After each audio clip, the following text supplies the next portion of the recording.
د سعودي د شاهي خاندان سره تعلق لرونکی ولید بن خالد دی چې په 2015 کې په لندن کې سبق وې. اول ته سپورتس کار چلاوه او هغه کې اکسیډنټ وشو. په اکسیډنټ کې د په سر باندې زخم راغی او دغه زخم نه د په کومه کې لاړ. 14 میاشتې د لندن په هسپتال کې پروت و، بیا یې ریاض ته راوړو. د ریاض کې 10 کاله پروت و، بیا یې خپل کور ته منتقل کو. په کور کې ولا باقاعده تنظیم وکړو، خو د 13 کال نه د مسلسل د کومه په حالت کې دی.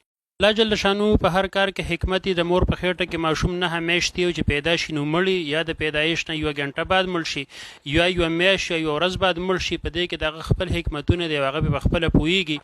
د لګ په دې شل کال په دې 13 کالو کې صرف چې کوم دی یو ځل خپل سر خوځولې دی او یو ځل خپل لاس خوځولې، دغه نه خلکو ته به نور امید پیدا شي.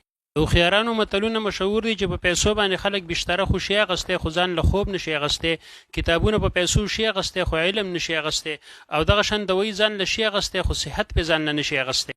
نو صحت ډیر زیات ته الله په غټو نعمتونو کې د الله رسول صلی الله علیه و وسلم د حدیث پاک مفهوم دی چې څوک په دې حالت کې سبا کې چې په بدن باندې روغي، په خپل کور کې په امن کې او دغه ورځ رزق ورکه موجود دي، لکه دنیا چې ټوله راغونډه شي او د مخې ته یې خودې شوی.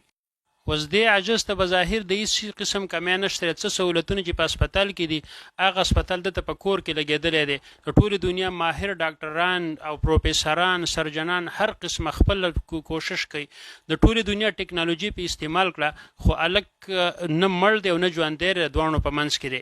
13 کال نن دا په دغه حالت کې پروت او هر کوشش په ناکام شو.